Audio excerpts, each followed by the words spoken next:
কাঁচকোলে নদী ভাঙন নিয়ন্ত্রণে পাউবোর জরুরি অভিযান চলছে দিন-রাত কাজ।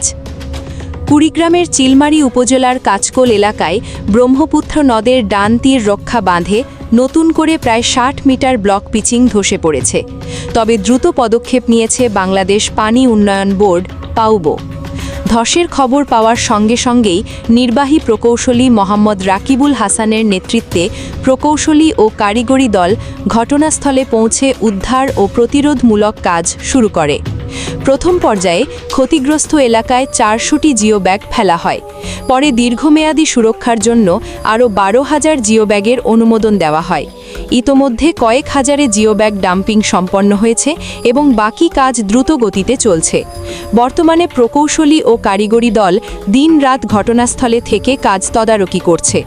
ব্রহ্মপুত্রের তীব্র স্রোত ও প্রতিকূল আবহাওয়ার মধ্যেও ভাঙন ঠেকাতে নিরবিচ্ছিন্নভাবে কাজ চালিয়ে যাচ্ছে পাউবো।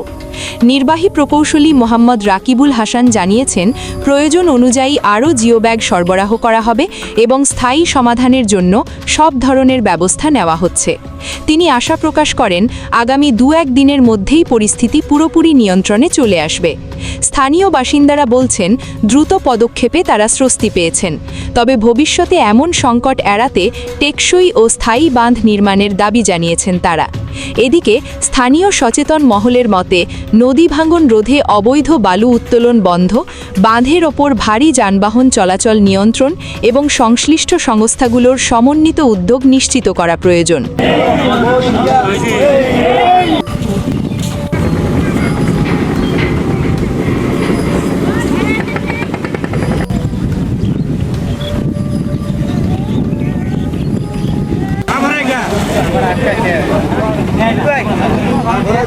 কুড়িগ্রাম জেলার ব্রহ্মপুত্র নদের ডান তীরে কাঁচকোল এলাকায় ডান তীর রক্ষা বাঁধের যে ব্লক ছিল, এখানে 60 মিটার স্লাইড করেছে। আমরা ইতিমধ্যে ১২,০০০ জিওব্যাগ অনুমোদন নিয়ে কাজ শুরু করেছি। বর্তমানে এটি আশঙ্কামুক্ত আছে। বাঁধ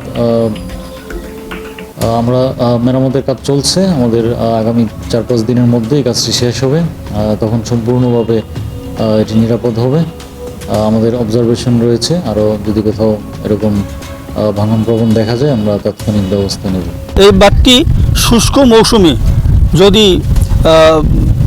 প্ল্যান করে নিয়ে, অর্থাৎ বড় ধরনের প্যাকেজ প্রকল্প নিয়ে যদি শুষ্ক মৌসুমে ডাম্পিং করা হয় এবং মাঝে মাঝে টি বাঁধ দেওয়া হয়, তাহলে হয়তো বা বাঁধটা চিরস্থায়ী হবে। চিলমারির জন্য এটা একটা বড় ধরনের উপকার হবে।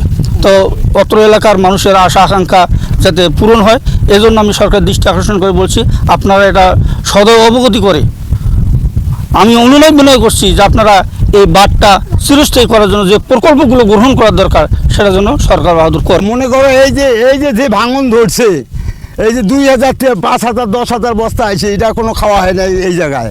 এইখানে কাজ করবে গেলে লাখে লাখে বস্তার দরকার। এই বেড়িবাঁধ যদি না টেকে, আমরা এই যে মনে করি এতটি পরিবার, ৫-৭,০০০ পরিবার এখানে বসবাস করি, এলে সম্পূর্ণ আমরা নদী গর্ভে মনে করো বিলীন হয়ে চলে যাবো।